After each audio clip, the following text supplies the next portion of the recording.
मी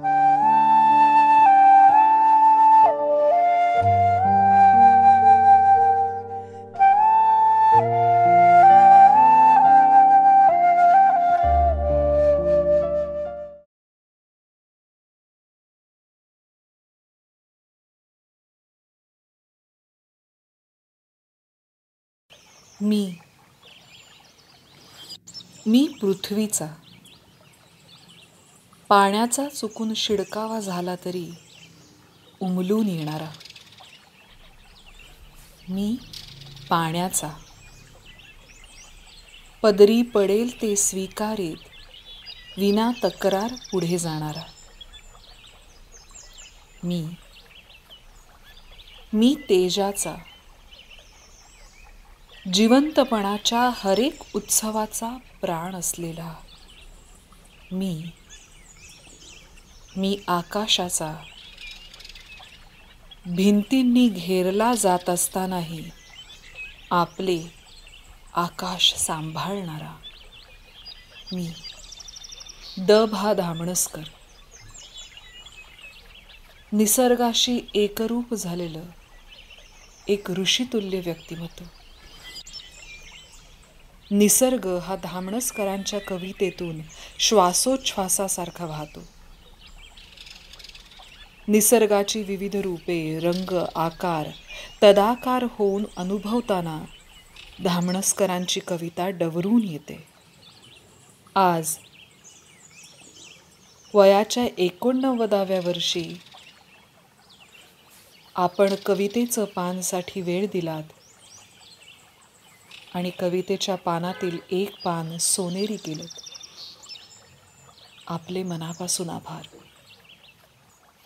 प्रेम करणं ही माझी उपजत पवित्र प्रेरणा आहे. प्रेम करणं ही माझी उपजत पवित्र प्रेरणा आहे. मी करतो प्रेम झाडांवर, पक्ष्यांवर, आकाशावर, उन्हावर, चांदण्यांवर आणि माणसांवर देखील. मला ऐकायची नाहीत म्हणूनच तुमच्या भयभीत मनाची प्रेम न करण्याची कारण.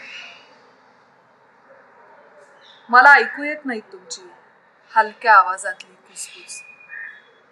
मला ऐकू येत नाही तुमची हलक्या आवाजातली कुसबुस. मी नाकारतो तुमचा मौल्यवान टेप रेकॉर्डर. माझ्या विरुद्ध उच्चारलेला हरेक शब्द मला पोचवणार. मी फिरेन संवादत, कधी जवळच्या झाडाशी, कधी दूरच्या मेघाशी. एकटेपणा संपलेला मी एक पुण्यात्मा आहे. मी सर्व चराचराशी निगडीत. सूर्यास्त पाहताना मीही होतो निस्तेज, सांजावताना काळाभोर हळहळ. मी नष्ट होतो रात्रीच्या अंधारात आणि उगवतो नवा दिवस उजाडताना, नवा जन्म झाल्यासारखा. आणि उगवतो नवा दिवस उजाडताना, नवा जन्म झाल्यासारखा. ही कविता म्हणजे ज्या कवींचा एक काव्य स्वभाव म्हणता येईल ते कवी, ज्येष्ठ कवी द भा धामणसकर आज आपल्या बरोबर आहे. सर, मी तुमचं मनापासून स्वागत करते. आणि तुमच्या सगळ्या कविता वाचताना आम्हाला भरभरून आनंद मिळालाय. आणि प्रत्येक कविता वाचताना मला असं वाटतं की तुम्हाला खरंच प्राजक्ताच्या फुलाचं मन लाभलंय का काय. इतकी तुम्ही सहजतेने निसर्गाशी, झाडाशी, फुलांशी, पानांशी त्यांचं मन झालंय तुम्ही जणू. हे कसं, हे प्रेम? याचं एक कारण असं आहे की उपजत मी आता मन घेऊन आलो. पण दुसरं कारण असं आहे की मी अशी चांगली मोठी माणसं वाचली आहे. वर्धा मुगर, मूर्ती, ओशो, नंतर आमच्या गाडगे म्हटले हे डोंगरगड महाराज देखील, आणि मराठीतले इतर काही ललित साहित्य. त्यामुळे मन अधिकाधिक हळूवार होत जातं. तुमच्याशी बोलायचंय अजून, तुमच्याकडनं एक कविता ऐकायची. हां, कविता मी तुम्हाला पहिले सुरुवातीला हस्तांतरी कविता हस्तांतर विषय तुम्हाला मी कविता वाचताना तुम्हाला लगेच कळेल, त्यात काही प्रॉब्लेम काही नाही. पण त्या कवितेची वैशिष्ट्य अशी आहे की ती कविता खूप दूर पोचली. म्हणजे पुस्तक रूपाने येण्याच्या आधी ती इंग्लंड अमेरिकेत पोचली होती काही मित्राच्या मार्फत. आणि नामनस्कर फंडानंतर जे कविता हे करतात, कवितेचे प्रेमी आहेत, नामनस्कर फंडला ते हस्तांतरवाले का म्हणून विचारतात. हस्तांतर विसर्जनासाठी गणपती नेताना मला मूर्ती अवजड झाली तेव्हा उसळत्या तारुण्याचा माझा मुलगाच मला म्हणाला, द्या इकडे. मी मूर्ती तात्काळ मुलाच्या हातावर ठेवली चौरंगाचाही. मुलाने ही मूर्ती हातात नीट घेतली चावरून, तर मी एका दैवी आनंदात अकल्पित परंपरा पुढे सरकल्याचा मी पुन्हा तरुण ययातीसारखा माझा मुलगा जग म्हातारा परंपरेच्या ओझ्याने वाकलेला. आम्ही याचे एपिसोड जेव्हा करत असतो तेव्हा सचिन खेडेकरनी तुमची ही कविता वाचली होती आणि फार अप्रतिम वाचली होती. खूप जणांना ही कविता खूप आवडते. होय, असं आहे खरं, आवडली होता. एक तर ती नेहमीच्या विषयातून एक वेगळा निष्कर्ष करते. मूर्ती मुलांनी हातात दिल्यानंतर मूर्ती जड वाटते किंवा हलकी वाटते एवढी कॉमेंट येऊ शकते, पण ती मूर्ती हातात देण्याच्या निमित्ताने एक परंपरा आपल्या हातात दिलेली आहे हे जाणवून जरा भाग्याची गोष्ट आहे. ती मला जाणवली त्यावेळेला. ही भाग्याची गोष्ट आहे. ही परंपरा ही अमूर्त आहे आणि परंपरा ही हे असते. परंपरा ही उजाचे चालवावं लागतं, पण टाकता येत नाही. आणि म्हणून ही परंपरा सांभाळणारा मला तुमच्या या सगळ्या काव्य प्रवासाविषयी ऐकायचंय. कधी कशी सुरुवात झाली काव्य लेखनाला? पण सांगतो मी लहानपणापासूनच मला शाळेत असल्यापासूनच मला कवितांची आवड झाली. नवीन पुस्तकं आली, पाठ्यपुस्तकं, तर मी प्रथम कविता वाचत होतो. आणि जोडीला जोड अशी की माझ्या वडिलांना कवितेची आवड होती. मी कधी क्वचित लिहित पण असत, पण मला कविता शिकवण्यात त्यांना खूप आनंद असतो. आणि सांगण्याची आठवण अशी की रेव्हरंड नारायण वामन जे होते त्यांची एवढे गौरव म्हणून एक कविता आहे. ही कविता ते मला पूर्ण घरी शिकू शकले नाही, कारण कविता अर्धी वाचल्यानंतर त्यांच्या डोळ्यात पाणी व्हायला लागायचं. कुठली कविता? एवढे हे गौर्य. मातीत ते पसरले अतिरम्य पंख, मातीत ते पसरले अतिरम्य पंख, केले उदरवरी पांडुरंग निष्कलंक, चंचू तशीच उघडी पदलांब गेले, निष्प्राण देह पडला श्रमहीन मान श्रमहीन. तुमच्या कुठल्या तुम्हाला शिक्षिका शिक्षक आठवत आहेत मराठीचे ज्यांनी कवितांची गोडी लावली? आमचा एक पाऊस कमून सर होते. ते त्यांना वाटायचं की आपण ती जास्तीत जास्त नाट्यपूर्ण करावी. शिवाजी महाराजांचा सावळा दांडेल म्हणून त्याचा होता, नवीन सरदार होता. त्याच्या कोणतं वाक्य आहे कवित्यातलं, खबरदार झाड उडवूनच सुंदर उडवून राही राही उड्या. तेव्हा ते पावसाळ्यात मास्तर तलवार घेऊन बरं द्यायचे. पण ते असं वाटतं आता, पण त्यांचा जिव्हाळा खरा होता. तुमची एक कविता ऐकवायची प्रेक्षकांना. होय, तुमची ही कविता मला खूप आवडते, देठाचे स्वातंत्र्य. हो. फुलाला स्वातंत्र्य आहे, कुणाच्याही ओंजळीत झोकून द्यायचे स्वतः. मानायचेही मनोमन की देठाशी आपला संबंधच नव्हता. देठाचे स्वातंत्र्य एवढेच की वेदनेतही चेहरा आत्म्यासारखा निर्लेप ठेवायचा. देठाचे स्वातंत्र्य एवढेच की वेदनेतही चेहरा आत्म्यासारखा निर्लेप ठेवायचा.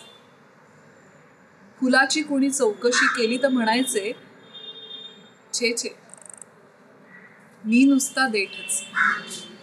पलीकडच्या फूल असलेल्या देठांना विचार. आत्म्यासारखा निर्लेप, मला हा शब्द वाचला तेव्हा मला खूप अंगावर काटा आला. मला असं वाटतं हे सगळे जे कृष्णमूर्तींचे संस्कार याच्यातनं व्यक्त होतात का? आत्म्यासारखा निर्लेप असं का म्हणावं असं वाटलं तुम्हाला याच्यात? काही दुःखद गोष्टी ज्याला स्पर्श करू शकलं नाही निर्लेप. म्हणजे जसं आपला आत्मा. आत्म्याला कसले विकार नाही, त्यामुळे आत्मा निर्लेपच आहे नेहमीचा कायमचा. तुम्ही देठाला आत्म्याची उपमा दिली मला, हे कसं सुचतं? सहज येतं, ते सहज येतं. म्हणजे ते वाचलेलं असतं ना, त्याचा सारांश कुठेतरी असतो आणि ते मला आवश्यक आहे थोडा कवडी घेऊ शकतो. तुमच्या काय प्रेरणा असतात लिहितात? सगळं विश्व माझी प्रेरणा आहे. झाडांविषयी मला खूप प्रेम आहेच. दादांच्या वर्षी, फुलांच्या वर्षी, पक्ष्यांच्या वर्षी, प्राण्यांविषयी देखील मी काळ खूप मोठ्या प्रेमाने पाहतो आणि मला असं वाटतं त्यांच्याने माझा संवाद होऊ शकतो. तर मी इथून चाललो आहे, समोर कुत्रा येतोय ना, तर तो थांबून मला जागा देतो चालून. तू बाबा वरच्या संस्कृतीला आहेस म्हटलं.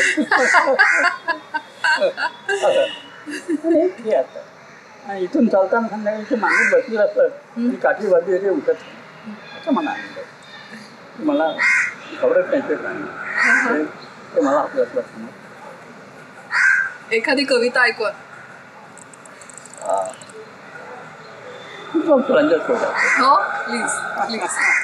वसंत येतो, वसंत येतो तेव्हा फुले येतात असे पुस्तक वाचले. वसंत येतो तेव्हा फुले येतात असे पुस्तकात वाचलेले, फुले येतात तेव्हा वसंत असतो हे स्वतः वाचले. परत परत एकदा. जर वसंत येतो तेव्हा फुले येतात असे पुस्तकात वाचलेले, फुले येतात तेव्हा वसंत असतो हे स्वतः पाहिले. गळून पडलेली रंगीबेरंगी फुले, गळून पडलेली रंगीबेरंगी फुले, ती पुरती विवर्ण झाल्याखेरीज मातीही त्यांना सामावून घेणार नाही. वृक्षतळी पडलेली ही फुले त्यांनी मातीची पुनर्जन्मासाठी धरणे धरले. झाडाचा निरोप घेणारे फूल येते मी म्हणते आणि झाडाच्याच पायाशी अंग टाकते. म्हणजे सासरी जाणारी मुलगी कमरे इथे म्हणते मी आईच्या पायात. तुमची फुलांची अजून एक कविता मी ऐकवणार आहे. हो, हा तुमचा भरून आलेले आकाश हा जो संग्रह आहे त्यातली पहिलीच कविता जी मला खूप आवडली. सकाळी सकाळी देवासाठी झाडाचे सगळे बहर परडीत घालणाऱ्या भक्ताला युगायुगांचे सोशिक मौन सोडून झाडांनी विचारले, देव तुझ्या स्वप्नात तरी आलाय का रे कधी? कसा दिसतो? म्हणजे काय? भक्त म्हणाला, रोजच येतो. त्याच्या गळ्यात अगदी तुझ्याच फुलांचा हार असतो. चेहऱ्यावर दर्याद्र भाव आणि महत्वाचं म्हणजे जाण्यापूर्वी आशीर्वादही देऊन जातो. काल तर मुलाला लवकर नोकरी लागेल असं म्हणाला. भक्तांनी मग विचारलं, तुझं कसं? झाड म्हणालं, युगांपूर्वी तू अशीच फुलं ओरबाडून गेलास तेव्हा देव आयुष्यात प्रथम भेटला. म्हणाला, रडू नकोस झाडा, परत रात्री येईल, नवी फुलं देऊन जाईल. म्हणाला, रडू नकोस झाडा, परत रात्री येईल, नवी फुलं देऊन जाईल. तेव्हापासून देवाने रात्री फुलं द्यायची, भक्तांनी सकाळी न्यायची. हेच फुलांचे जिणे झाले, हेच फुलांचे जिणे झाले. हे आम्ही पण बघतो हो, हे आसपास सगळं, पण हे आम्हाला दिसत नाही. तुम्हाला कसं दिसतं सांगा ना. तुम्ही मगाशी आपल्या गप्पांमध्ये म्हणत होतात की तुम्ही खरं लिहिता, म्हणजे काय थोडंसं सांगा. जे माझ्या अनुभवाला आलेलं आहे ते आणि अशी समज आहे माझी की कवितेने मिळणारे समाधान म्हणजे समाधान किंवा आनंद आहे, त्याहून मोठं काहीच नाही, त्याहून मोठं ज्ञानपीठही नाही. आणि काय होतं, हा आनंद ज्यांना अल्पावसाने मिळत नाही, मिळत नाही, ते लोक मग लोकांना कविता वाचून दाखवली त्यांचं मत विचारतील कसे आहे काय आहे. हे आवश्यक. जर तुम्ही मनापासून लिहिली असेल ना आणि खरा अनुभव असेल तर असं विचारेल ना. तुमचे आवडते कवी कुठले? छान कशी आहे आणि बरेच कवी माझ्या आजही आवडत आहेत. हा. म्हणजे आजच्या कवितेमध्ये मला तो नलेश पाटील आवडतो. हो. नलेश पाटील मला तुमच्या कविता वाचताना नलेश पाटलांची कवितांची खूप आठवण नलेश झाली. पाटील कारण बरोबर कारण ते निसर्गाचं प्रेम सामान्य हो, आहे अगदी अगदी. पण तो छान मांडतो ललित त्याच्यामध्ये असं. आणि खरं म्हणजे त्याची ती कविता पादाक्षर वृत्तामधली आहे. हा. म्हणजे हिरवे हिरवे गार घालीचे वगैरे वगैरे. पण तो अशा पद्धतीने म्हणतो की पादाक्षर वाटत नाही आपल्याला. तर एक प्रसंग असा असतो की तळ्यामध्ये झाडाचं आकाशाचं प्रतिबिंब पडलेलं आहे हो. आभाळाचं. हो. आणि त्या आभाळा तो खडा मारतो. हो. पण काय होतं हे बघा. हा. तो म्हणतो अशी साधारणपणे हा. आभाळाला खडा मारता पाण्यालाही तळाचे गेला. हा. आभाळाला खडा मारता पाण्यालाही तळाचे गेला. कळकण फुटले पाणी आणि अंगावरती गाणी. तुमचे कवी शंकर वैद्यांशी पण खूप घट्ट ऋणानुबंध होते, त्यांच्याविषयी पण थोडं सांगा. काय झालं, काव्यरसिक मंडळाने डोंबिवलीच्या काव्यरसिक मंडळाने एक कविता संग्रह टाकला. हा. त्यात माझी कविता होती दिवे म्हणून. हा. हा. आणि त्या संग्रहाचं परीक्षण शंकर वैद्यांनी निवड केलं. हा. आणि मला त्यात फार खूप वाटलं हा. की मला कोणी ओळखत नाही आणि शंकर वैद्य कवी माझ्या कवितेवर बोलतो आणि दिवे त्यांना कविता खूप आवडली. हा. हा. आणि त्या निमित्ताने ओळख केलं. नंतर ते खूप संमेलनांना आले तर मी जात असते वगैरे. आणि नंतर तर त्यांचा ग्रुप होता पण गाण्या कवितांचा कवींचा. हो. त्या ग्रुपमध्ये मला त्यांनी घेतलं. मला येत चालला म्हणा आणि मी जात असते तिथे. ती आहे कविता दिवे? कुठले दिवे आहेत हा. का? दिवे आहेत. ऐकवा ना. दिवे असावे कोमल हळवे, दिवे असावे कोमल हळवे, अंधाराहून उदय जराचे, दिवे लागणी झाल्यावरती अंतर्यामी खिन्न कसेचे. दिवे असावे कोमल हळवे, अंधाराहून उदय जराचे, दिवे लागणी झाल्यावरती अंतर्यामी खिन्न कसेचे. दिवे असावे अबोल प्रेमळ, तिच्या परी जे वाट पाहती, वा. उभे राहुनी व्याकुळ अंतर, येणाऱ्याची चावल घेती. क्या बात आहे. दिवे असावे आत्मज्ञानी, त्यांना न मुळी गर्व असावा, अंधाराची सत्ता नव्हती इतुका त्यांनी प्रकाश द्यावा. अंधाराची सत्ता नव्हती इतुका त्यांनी प्रकाश द्यावा. दिवे असावे जगनमित्रसे, कुणाशीच त्या वैरी नसावे. दिवे असावे जगनमित्रसे, कुणाशीच त्या वैरी नसावे. तिमिराशी ही जमेल तेव्हा इतर चिंत्यानी रोध करावी. हा. हा. हा. हा. दिवे असावे रसके जेव्हा, दिवे असावे रसके जेव्हा, ताऱ्यांचे नभ त्यांचे व्हावे. चांदण्यात कधी न कळत त्यांनी हळूच चांदणी होऊन लावली.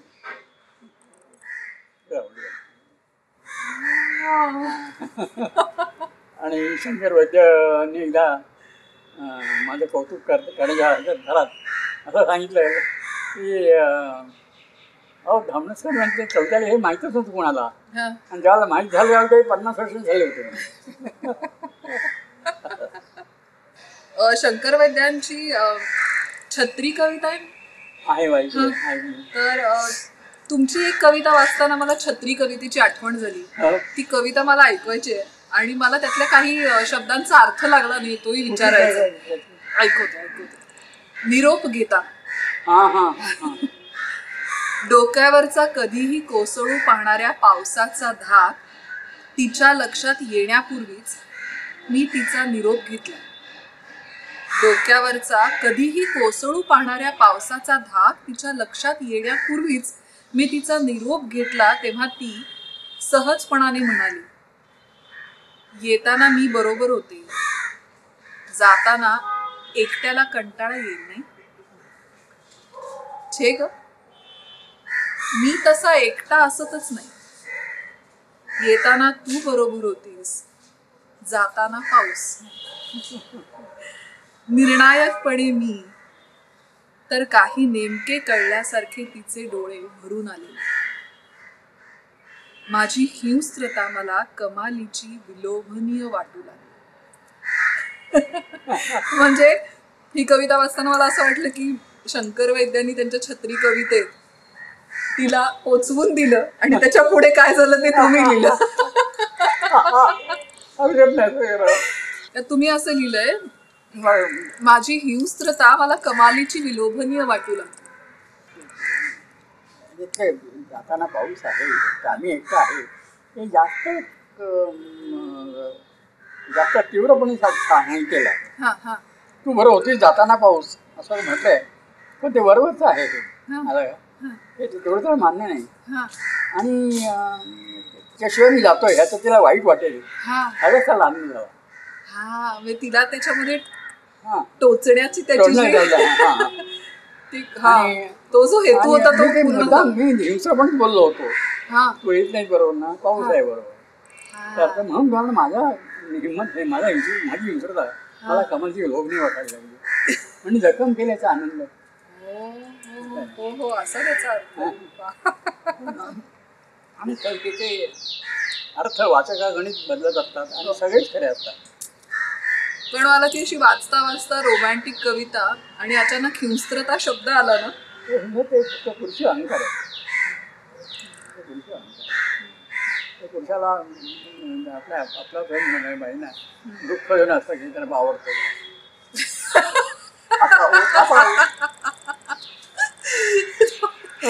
तुम्ही रोमॅन्टिक कविता खूप कमी लिहिल्यात असा माझा आक्षेप आहे. हो. का बरं? म्हणजे एवढं कोमल मन असताना तुम्ही रोमॅन्टिक कविता कशा काय कमी लिहिल्यात? कारण जे प्रत्यक्ष घडतं त्याच्यामध्ये जाणवतं ते मी लिहितो. नंतर कदाचित त्या रोमॅन्टिक ह्याच्यामधला प्रसंगातला रोमांस मला जाणवतं कमी झालं असेल. तरी तुमची ती तार आहे ती ऐकायची. काही ना काकांना आवडली ती. काकांना मी पुस्तक दाखवणार नव्हतो. बाई काका माझ्याकडे आले, माझी वही बघायची त्यांची वही, आणि तशी त्यावेळेला वही बघायला मागितली. त्यावेळेला तर मी त्यांना वही द्यायला तयार नव्हतो, पण मी त्यांना नाही म्हणणार नव्हतो. त्यांना वही दिली. गप्पा म्हणजे काय बोलता बोलूया. तर अरे ही कविता बघितली आवडली, पण सगळ्या कविता बोललं काही मोठे असतात ते. तार धुण्याची लोभं वल्लरी अनुभवते एका चैतन्याची सृजनशीलता, जेव्हा शिकतो तुझा पोलता गर्भफळांचा, साडीशी हिरवा कानांच्या जवळ येऊन तार धुण्याची चढपात बांधायची. अनुभवते एका गात्रामधले प्रमत्त वादळ, जेव्हा शिकतो माझा सदारा हात लपेटून मानते तुम्ही छाती.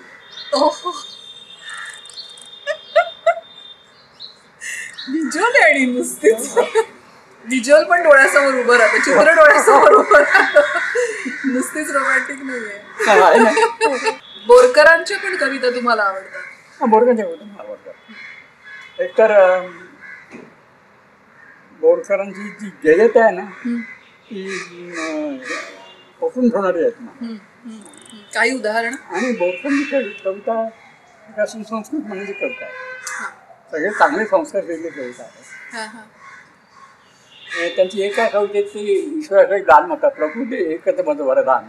त्यात एक त्यांनी असं सांगितलंय की परदुःखावर शिजले जे सुख, परदुःखावर शिजले जे सुख, विटाळले तेणे हे मुख, यार यातून त्या दुःखाचे उठवी शत पडतात.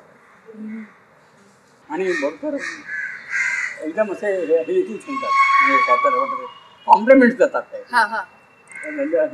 हास हास कदोन हास दूध सागरा, लाचल्या गेली दरीत फेक फेस फांडरा, हासी तव वेद कोश सृजनांचा दिव्य तोष,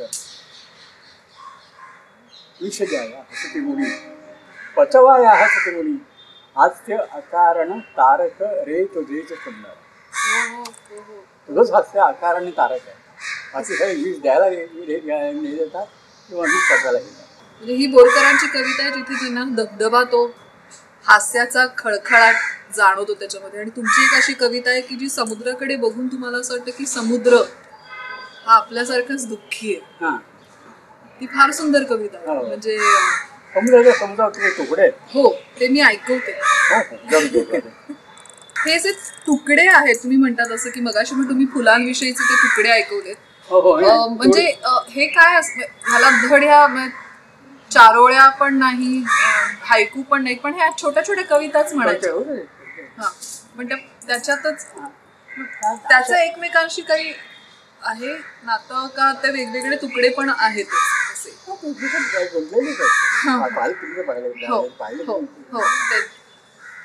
समुद्राविषयी सर्व नद्या इच्छा असू नसो समुद्राला मिळतात, त्यांच्या निमूट आसवांनी सारा समुद्रच खारा करून टाकला. त्याच्या पुढची जास्त आवडते मला. समुद्र आपल्यासारखाच दुःखी, त्याच्या विवळण्याचा समुद्र गर्जना म्हणून प्रथम कुणी अधिक्षेप केला. आवेगाने किनाऱ्यापर्यंत वाहत आलेल्या त्याच्या अश्रूंना भरती कुणी म्हटले आणि डोळ्यात जमणारे पाणी मागे खेचणाऱ्या निग्रहाला ओघळते. फारच चांगली आहे. मला राहून राहून असं वाटतं तुमच्या कवींची कमाल वाटते. तुमच्या कविता वाचताना ना मला सातत्याने जाणवतं की ह्या सगळ्या चराचराचा आत्मा एकच आहे. म्हणजे आपल्यामध्ये जे आत आहे तेच फुलात आहे, तेच पानात आहे, तेच झाडात आहे, तेच पक्षात आहे, ह्याची तुम्हाला जी सतत असणारी जाणीव आहे ती मला प्रत्येक कवितेमध्ये जाणवते.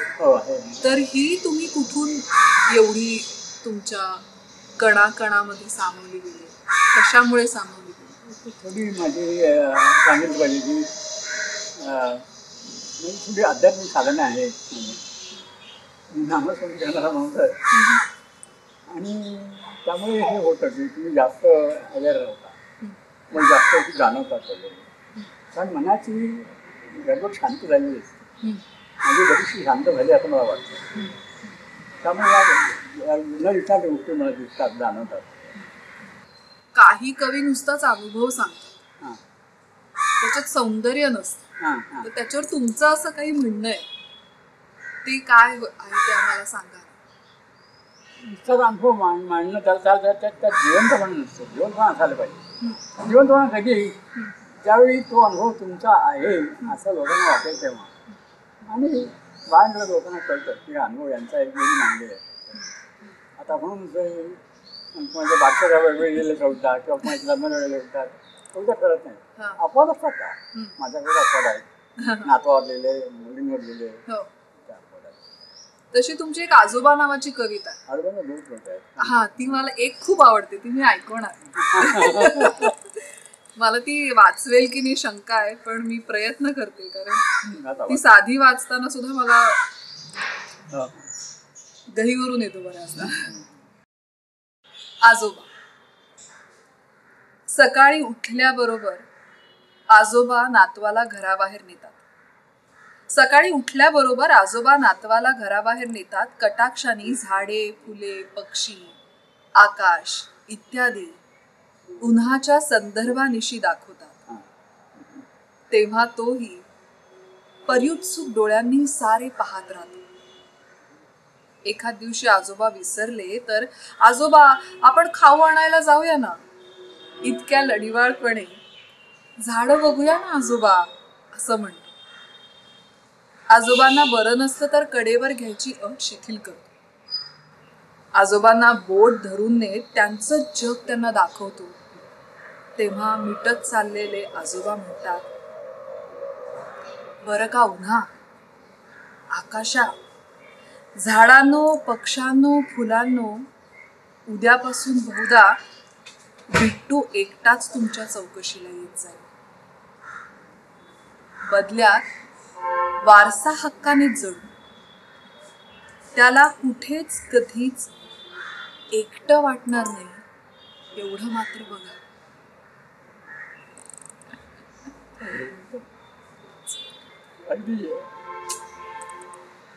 तुमच्याच कविता तुम्हाला पुन्हा वाचताना असं वाटतं का की ही मी लिहिली आहे का? असं काही जण म्हणतात की त्यावेळेला आम्हाला माहिती नसतं की आपल्याकडनं हे लिहिलं जातंय. काही कवी असं मला सांगतात की कोणीतरी लिहून घेणारा असतो आणि आम्ही फक्त लेखनिक असतो. ते एवढं सोपं करता येणार नाही ते हा. प्रोसेस हम्म. सुचतच मला जास्त. आणि तुम्ही बसलात तर तुम्हाला एवढी सुचणार नाही. हो. असताना एवढी कविता आहे ना हो. अक्षरशः मी 5 मिनिटात लिहिली. गणपती विसर्जन झाल्यानंतर घरी आलो बसलो मी बसलो आणि एका वर्षाची कविता पूर्ण झालेली आणि एका वर्षाची कविता पूर्ण होणार कविता थोड्या असतात आम्हाला. बरं वाटलंय आम्हाला आज तुमच्याशी गप्पा मारून. आणि तुमचा या निमित्ताने सहवास लाभला, आशीर्वाद मिळाले, खूप छान काय काय तुमच्याकडनं ऐकायला मिळालं. आणि तुमच्या कवितांवर आम्ही सगळेच जण खूप प्रेम करतो. आपले खूप रसिक प्रेक्षक आहेत. माझी मोठी आनंदाची गोष्ट आहे. त्यांना तुमच्या कविता आम्ही या कार्यक्रमातून ऐकवल्या होत्या आणि तेव्हापासून त्यांना उत्सुकता होती की हे कोण आहेत. आणि आज प्रत्यक्ष तुम्हाला भेटायला मिळालं, खूप खूप छान वाटतं. Thank you very much. आणि आमच्याही भाग्यात माझ्याही भाग्यात भाग आहे. कवितेची वही मोकळी करताना ऐकवता? ऐकवा ना. कवितेची वही गच्च भरून गेली, आता पाने सुटी करून मोकळी करायला हवी. काही अशीच वाऱ्यावर सोडून द्यावी, ज्यांची दूर विजनात गाणी होती. काही नदीत सोडावी, म्हणजे शब्द नव्याने वाहू लागतील. काही पाखरांना द्यावी, त्यांचा सूर्यवृत्तानाचा कोलाहल त्यांनाच परत केला जाईल. क्या बात आहे. काही ढगांवर लपवावी, जी देशाच्या सीमा ओलांडताना आपोआपच रूपांतरित होती. वा वा. नंतर ज्यांची दूर विजनात गाणी होणार नाही, जी नाकारतील वाहने नव्याने, ज्यांचा कुठल्याच कोलाहलाशी संबंध नाही, ज्यांना देशाच्या सीमा ओलांडायच्या नाही, अशी काही पाणी उरतीलच. ती सर्व कुठल्याही झाडाच्या तळाशी ठेवावी. तुम्ही झाडांचे बहर आहात, असे मी त्यांना कैकदा सांगितलेले आहे.